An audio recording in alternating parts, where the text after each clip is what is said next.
The Turkish president has just returned from a three-country tour of Africa, making stops in Angola, Togo and Nigeria. The trip not only included discussions about trade, energy and defense cooperation, but also gave a clear indication of where one aspect of Turkey's foreign policy is heading. TRT World's diplomatic correspondent Andrew Hopkins reports from the Angolan capital, Luanda. Another two countries have been ticked off the list by the Turkish president. He's now visited 30 of them on the African continent, more than half, a sign of how much importance the ruling AK Party is placing on the region.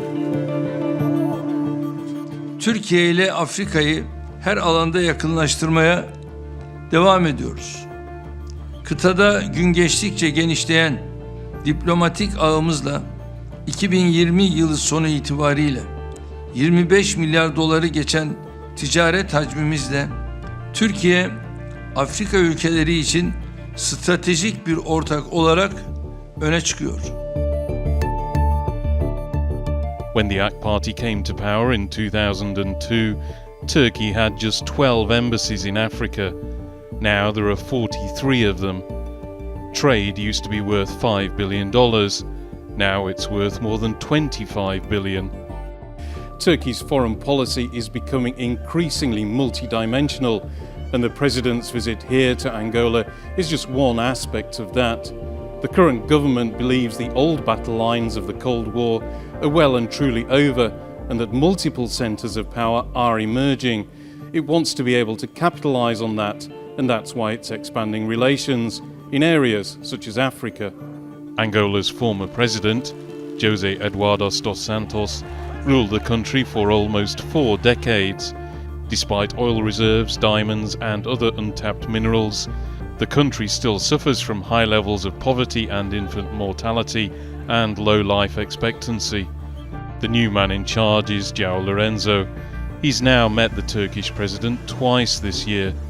They've signed deals on healthcare, education, trade and tourism, and he's vowed to end corruption and make better use of the natural resources.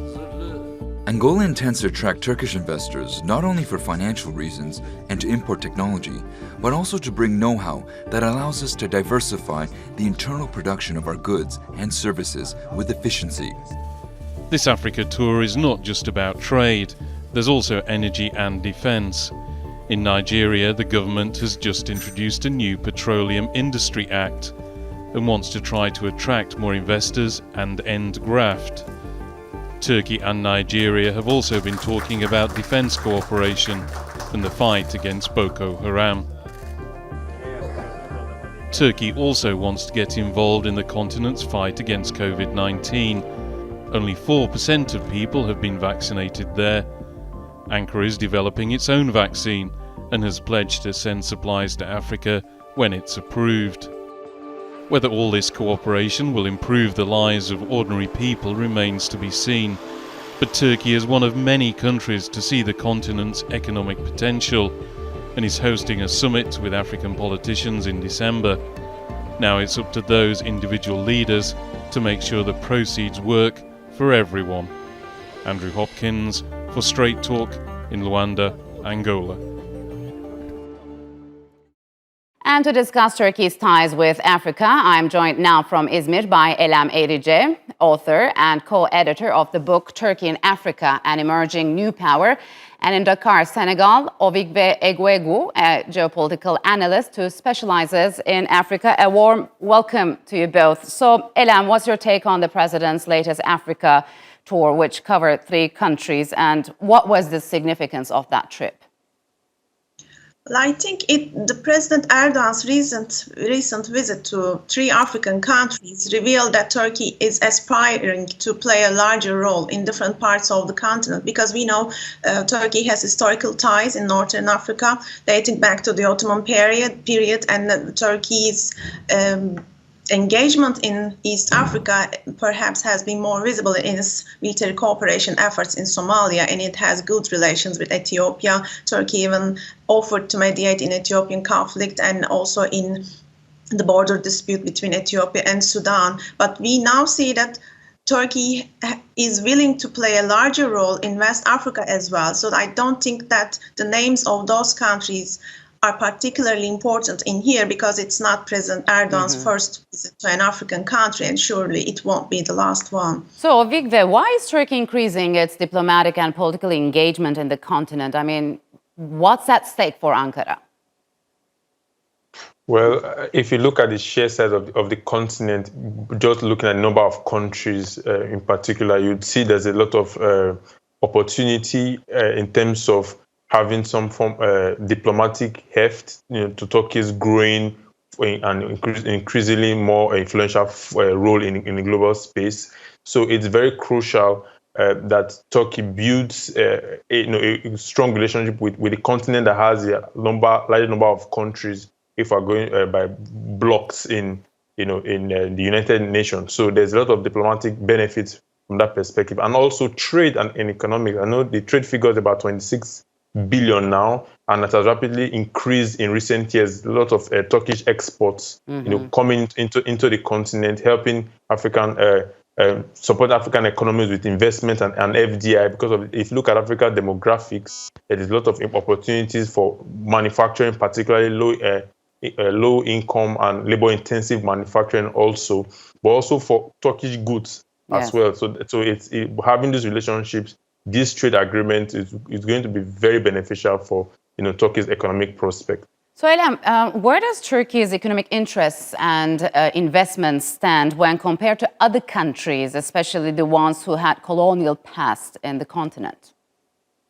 Well, I agree with my colleague that it is mostly the economic factors that underline Turkey's Africa strategy, because we always say that African countries are important markets for Turkish products and they are alternative investment sites for Turkish companies. But there are also other factors, political and strategic ones, that drive Turkey's African engagement. And as my colleague have also stressed out, as Turkey aspires to play a larger role in global area, African countries emerged as reliable partners.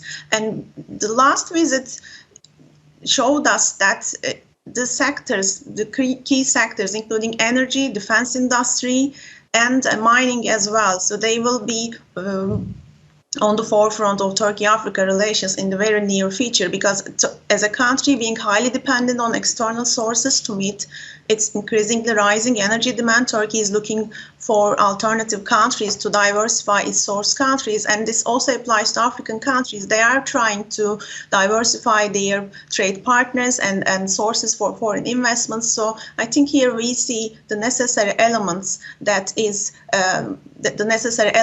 will build a win-win relationship. And I think this applies to the defense sector as well. So African countries are trying to diversify their suppliers while Turkey's defense industry is growing. The African countries are potential clients for Turkish drones or other armed vehicles, I think. So, Ovigwe, would you agree African countries are looking for an alternative to China as major investors in their countries? Do you think Turkey could be an attractive alternative, and if so, why?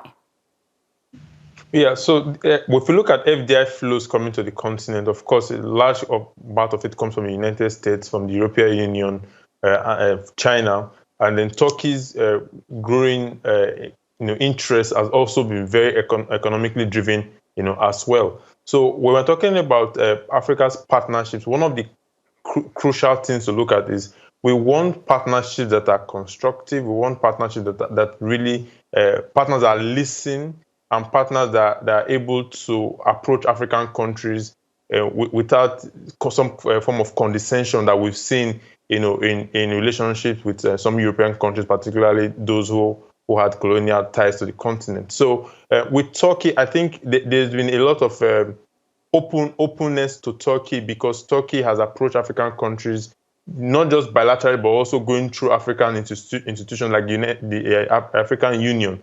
So when you approach the continent, in that manner where there's regard for the institutions and its frameworks, and also when there's in bilateral relationships, there is no form of condescension. It's why you see that in such a short amount of time, from between 2009 and 2021, Turkish embassies have grown from 12 to 43. So if the initial countries that are engaging with Turkey are not sensing some form of opportunities and respect, you won't see that amount of increase in diplomatic presence in this short amount of time. So, Elem, besides diplomatic ties, fight against terrorism, cooperation on education and building infrastructure, which areas should Turkey throw its weight on?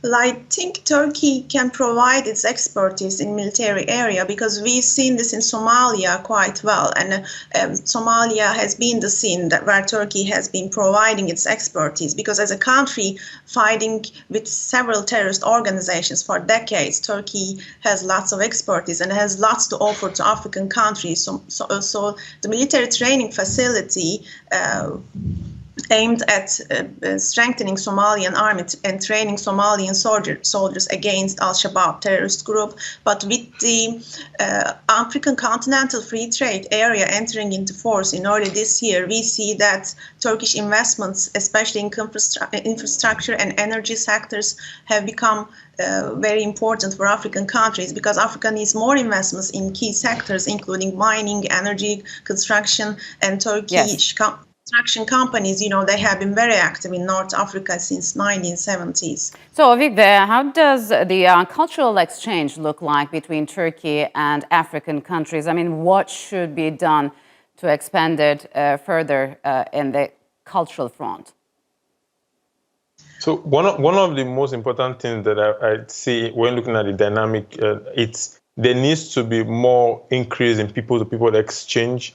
I know, of course, the Turkish government has been moving in that direction. For instance, expanding scholarship programs allows African students to learn and study in Turkey, will give Africans a first-hand experience of Turkey from within. But of course, not everybody can meet those standards. So it will be very crucial to see some form of investment in educational institutions here on the continent. And also, it will also be very beneficial to have a more, I would say, robust presence in African media.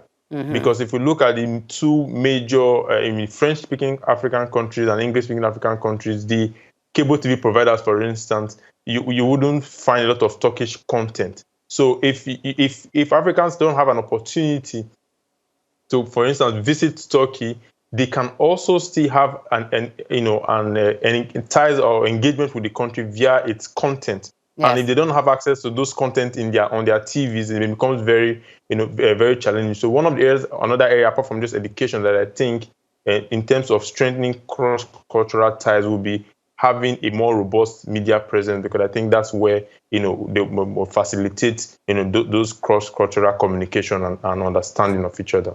Okay, Elem, Ovigwe, we'll have to leave it here. Thank you very much for joining us on Straight Talk.